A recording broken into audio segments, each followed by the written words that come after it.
Hello out there. So I'm here with another video. It's kind of a continuation, I suppose, of a bit of a series that is forming. And if you didn't catch the last video, I have been talking about something called Maitri. So a super brief recap, and you could also go check that video out if you want to get caught up. Maitri is a Sanskrit word, and it means unconditional friendliness, sometimes translated as unconditional friendship towards oneself. And in the last video, I talked about how in times of a lot of suffering, either inside ourselves or out in the world or both, which I believe is what we are living through, many of us, at this time in history.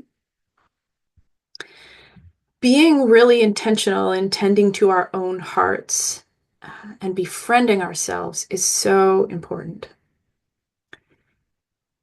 And to that end, in Buddhist teachings, Maitri is considered one of the foundations of compassion. And so I've been really reflecting on this about how, through filling my own inner well of self-compassion, I can get to the place where I have enough of that resource, it almost starts to overflow.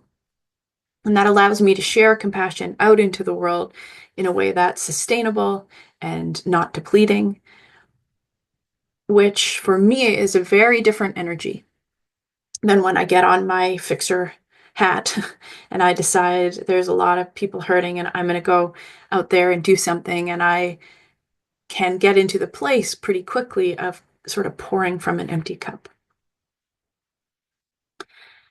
So in the last video, we practiced setting some intentions around befriending ourselves and supporting our highest good from the broadest perspective available. And so today, we're going to spend some time exploring a big question, which is, what does it really mean to unconditionally befriend ourselves? Like in a practical sense, how can we fortify the intention to become our own dear friend and take steps towards embodying that intention? So I believe one giant step towards unconditional friendship with ourselves is getting to know who we really are. And that's not that different from really befriending anyone else, right? And just to name it, with the world we live in today, it's kind of the air we breathe, that oftentimes self-inquiry can be looked at as some sort of precursor to a self-improvement project. Like, if we observe ourselves closely enough, we will see all the ways we're falling short, and then we'll have the information we need to really upgrade, create a better version. And not that there's anything wrong with that, but that is not what Maitri is about. It's not about fixing or improving. It begins with curiosity and kind attention. And, just as we would get to know a dear friend, really spending the time to look closely, to become familiar with, their quirks and their joys and their challenges and their essential goodness. And doing this with kind of interest and care, and there's a lightness to it. And that how we look at ourselves is really important. There's a big difference between taking a really critical eye and kind of looking for flaws, and with warmth and interest and curiosity and care, just seeing how much we can come to understand. So this begins by observing ourselves, turning our attention to who and how we are in very ordinary, regular day-to-day moments. And at first, when we do this, at least in my experience, what we might see is what my primary teacher, Tara Brach, calls the spacesuit self.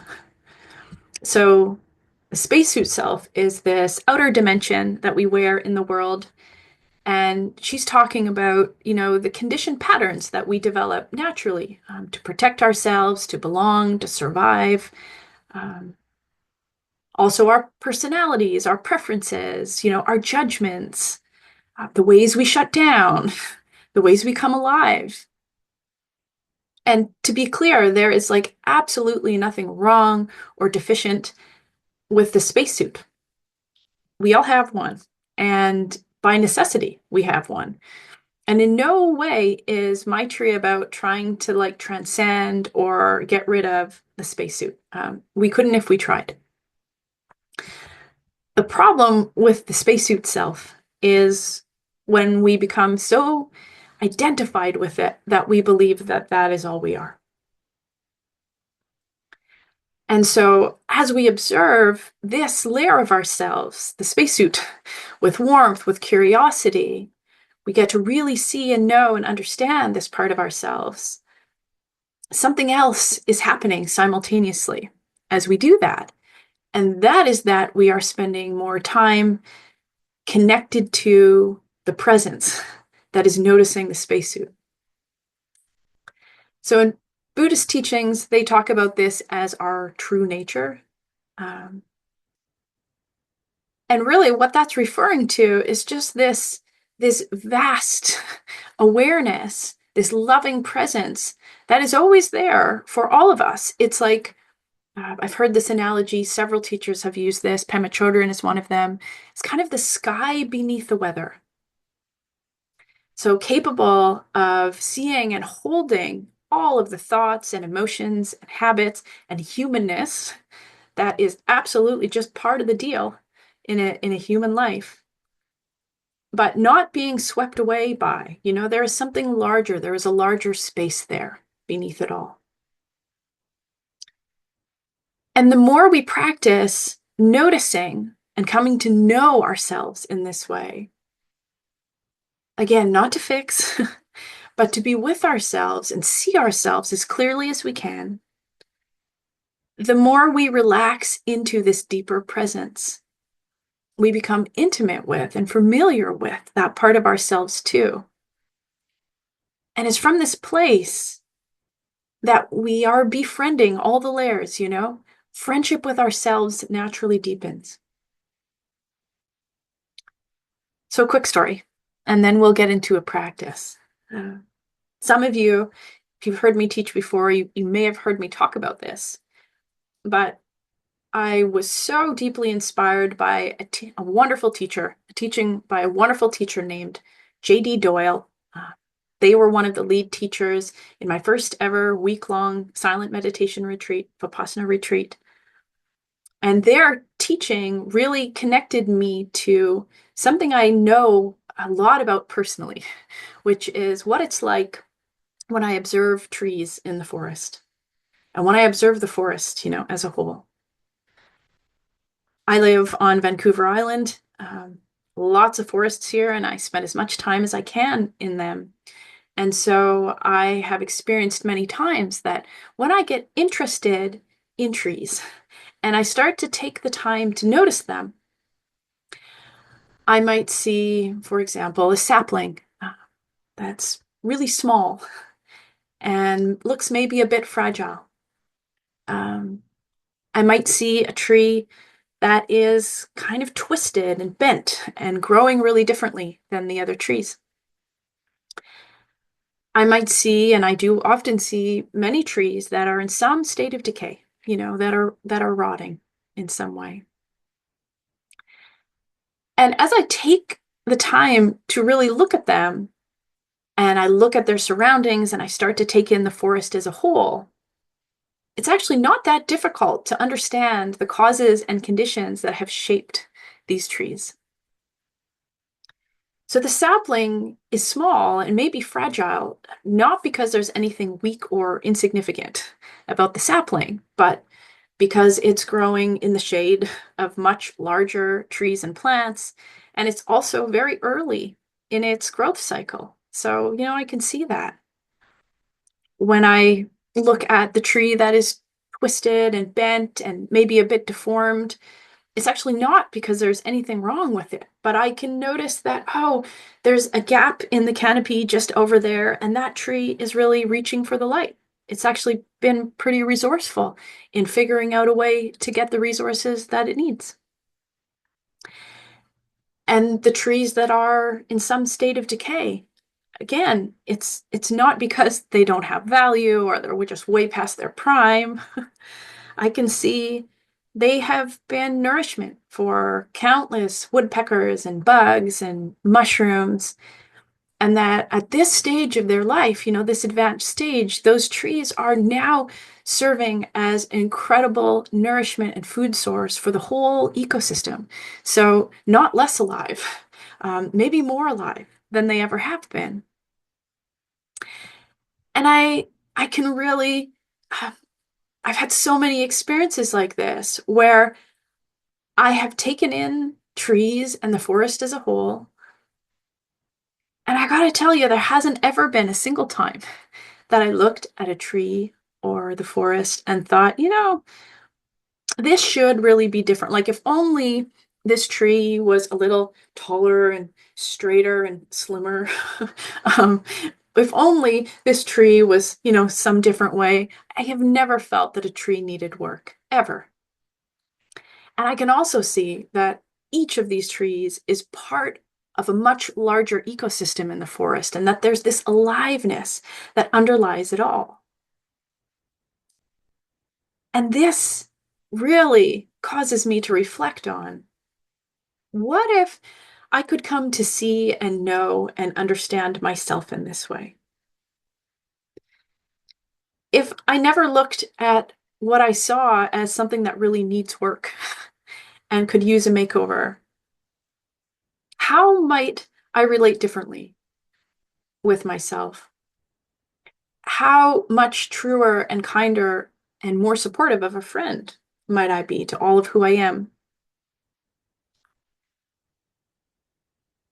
And Pema Chodron, amazing Buddhist teacher who I've quoted many times before and I will continue to do so, reminds us that the most fundamental harm we can do to ourselves is to remain ignorant by not having the courage and the respect to look at ourselves honestly and gently.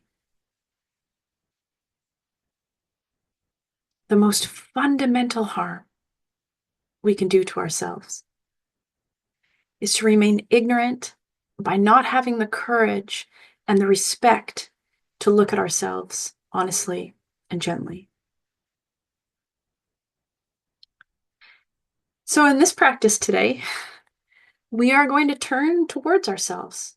We're going to have that courage and that respect to look honestly and gently at the layers of who we are, not to judge or fix, but to really meet ourselves with interest and care and compassion, to practice Maitri, this unconditional friendliness towards ourselves, to recognize our spacesuit layer that has served us, will continue to serve us in countless ways, and to become more intimately familiar with that boundless presence we all got going on underneath. So, I will invite you to, I've been saying quite a few words, so please do what you need to do to care for your body and prepare for a time of stillness. Pause the video if you want, get a drink of water, stretch. And when you're ready, find a posture that really allows you to feel supported, whatever that is. Could be seated, could be lying down. You could stand if you feel like that's what's needed today. And as you begin to settle into that posture, you might close the eyes or soften the gaze.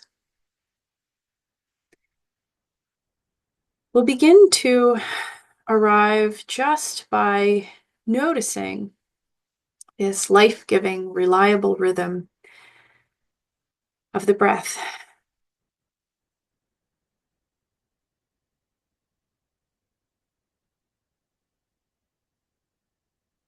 If it feels good for you, you can intentionally take a few deeper, fuller breaths. I appreciate this as a beginning to a meditation practice.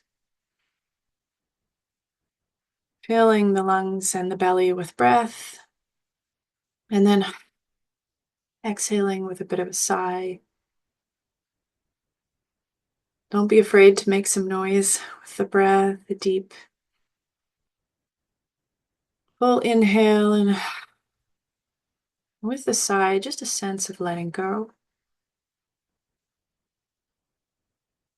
Maybe one more breath like that. A little pause at the top of the inhale, and then letting go.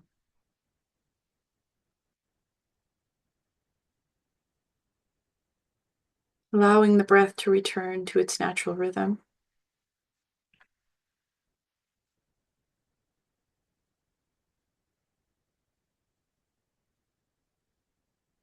And then drawing the attention inside the body.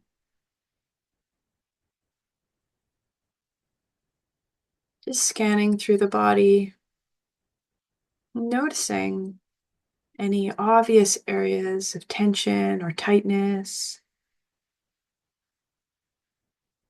Extending a gentle invitation towards softness. If you find tightness or tension in those muscles of the face or the jaw, you might soften there.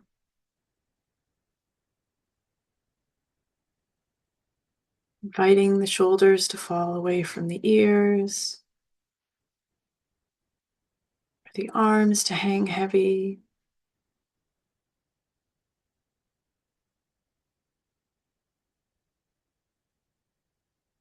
Inviting the front of the body to be soft, heart space,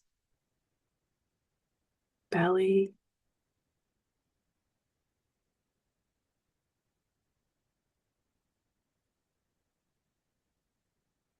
Noticing the structure of the bones and making any adjustments you need to so that that stable scaffolding of the bones can allow soft tissue of the body to hang, just to rest.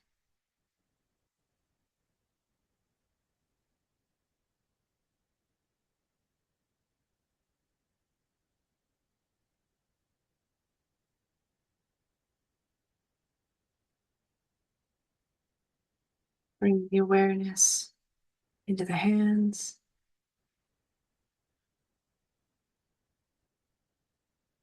Noticing all the sensations that are inside the hands. That pulsing, tingling, vibrating. There might be warmth or coolness.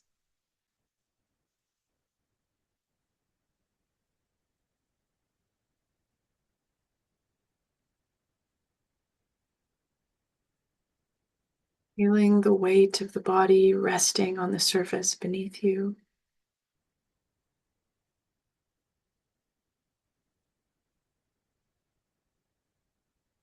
Seeing if you can let go into that support. Allowing yourself to be held.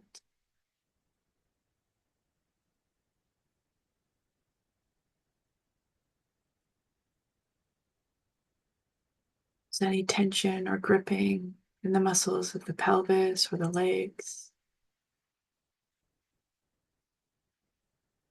On your exhale, inviting a letting go, softening.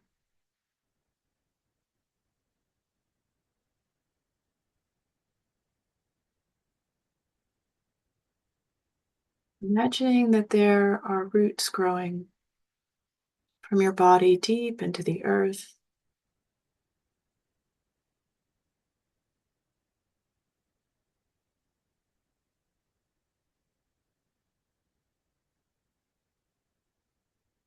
and softening into this embrace of our great mother, the earth beneath us, holding us all the time.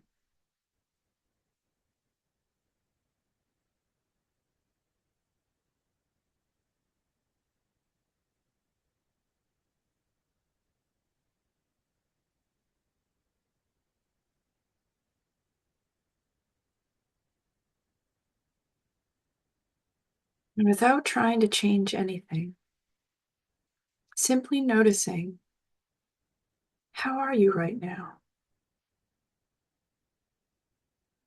What's it like to be in this body,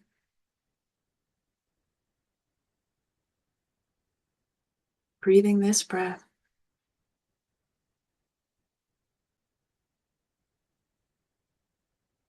on this breath,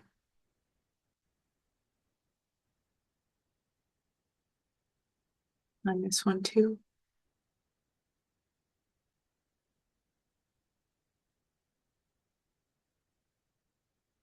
Notice if any thoughts or emotions are present, just as they are.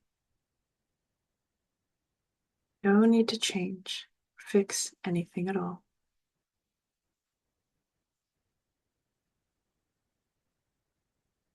And all of this noticing through the eyes, the kind, warm, loving eyes of a dear, dear friend.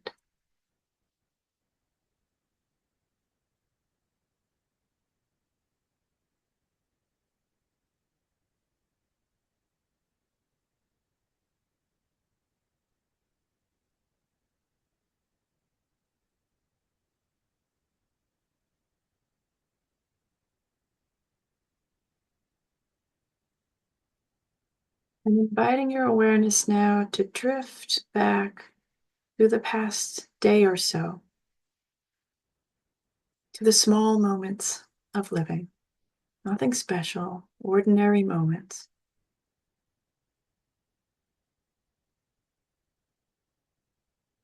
And with warmth and kindness, noticing how you responded to different experiences.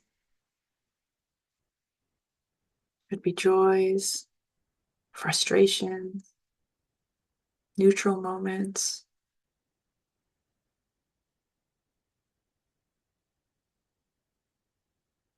Not getting caught in the story about any of these moments, just imagining them drifting by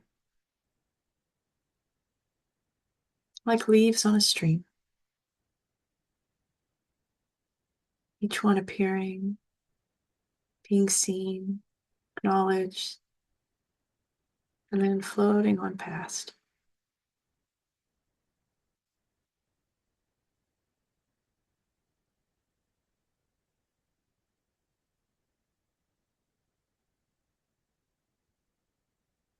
Just witnessing how you move through life with interest and curiosity and care.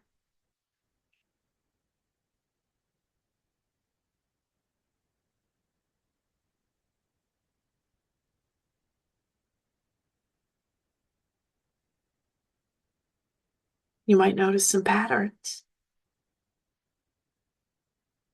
habits of thought, ways you react, places where you become judgmental or maybe you shut down.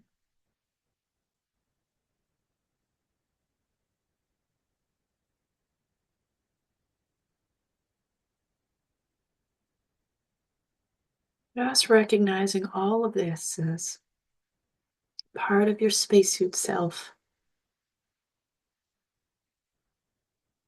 Nothing wrong.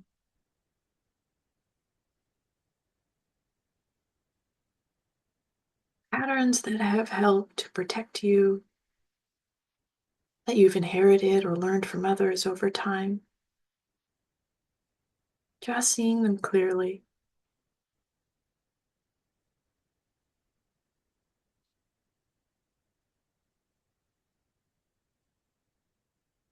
With warmth, you might say to yourself, ah, this is part of how I learned to be in the world.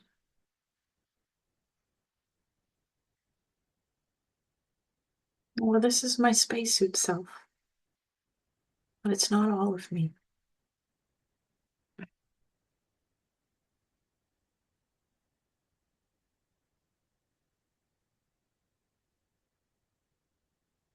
If you notice self-judgment, aversion arise, noticing that too with compassion and kindness, all part of being a human being.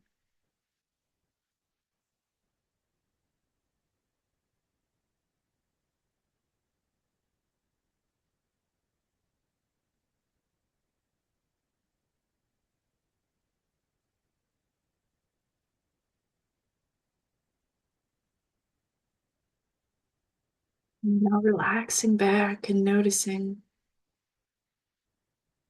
part of you that is witnessing all of this.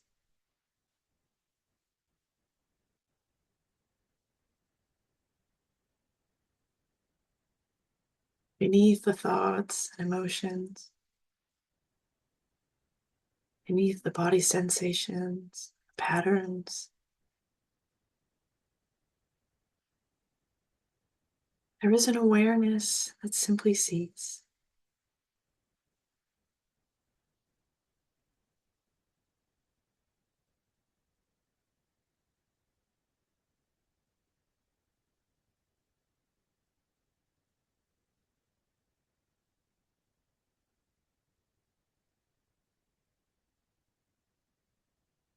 Like a vast sky,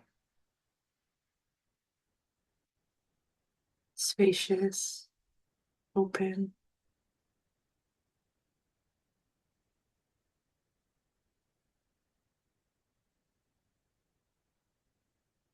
unmoved by the weather, big enough to hold it all.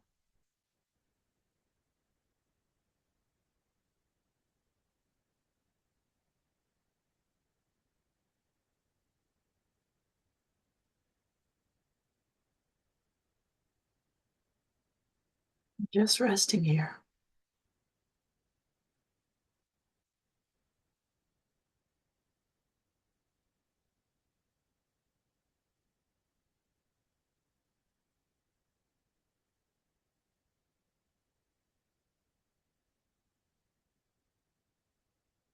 becoming familiar with what it's like.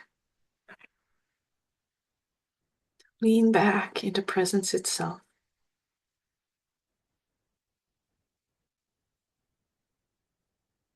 clear, open awareness.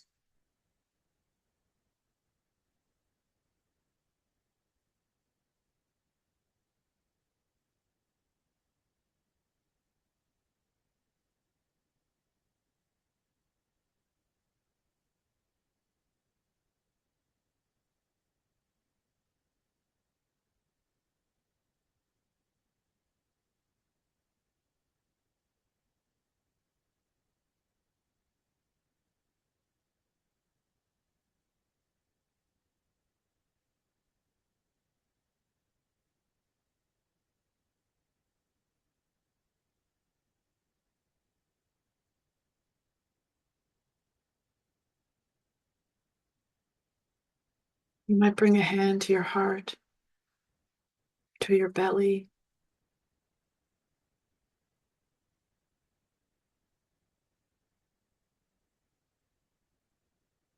Just express some appreciation, some gratitude, loving kindness for all the parts of who you are.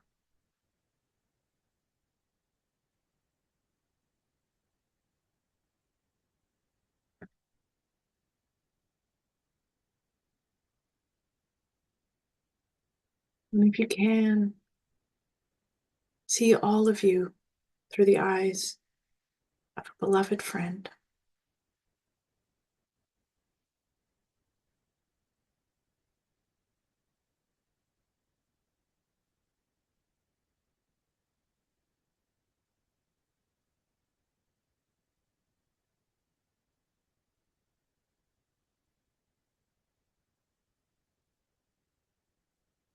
And when you're ready, you can begin to bring your awareness back into the room.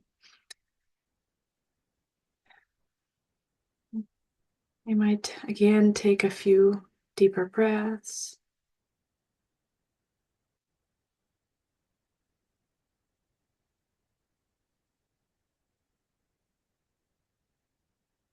Bring a little movement into your fingers and toes.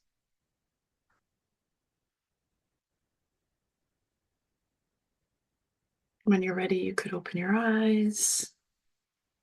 Maybe a big stretch.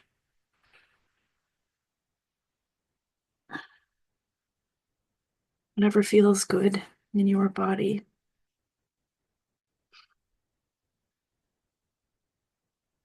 Thank you for your practice, my friends.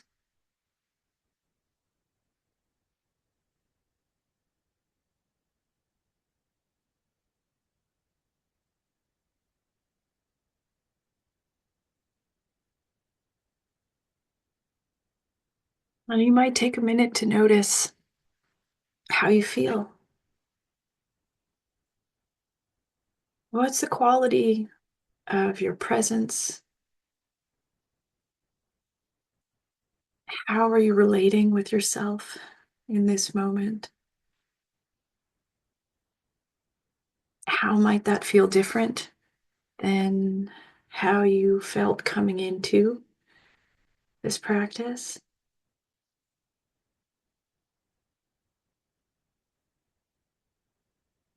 And this process, this journey of Maitri, of cultivating unconditional friendliness with oneself, I believe it's a lifelong journey. And we can practice in ways like this, where we have more space and time and are really able to invest in more formal practice. And that's wonderful, as often as we can. And there is another way in our individual moments as we get more familiar with who we really are, all the layers.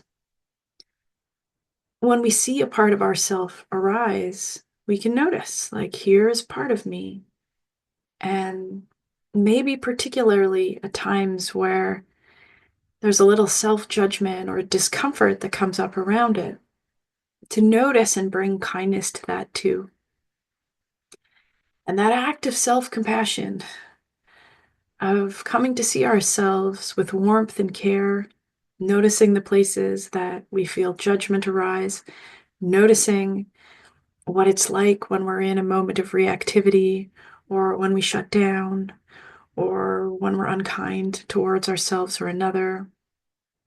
That familiarity is so beneficial. This is what being a dear friend is all about. And as we talked about, this friendship of Maitri is the kind of friend who sees all of it, uh, really stays connected to our essential goodness, is willing to tell us the truth with love, and support us in the continual unfolding um, towards a more awake version of ourselves. And so it's a practice and not a pursuit.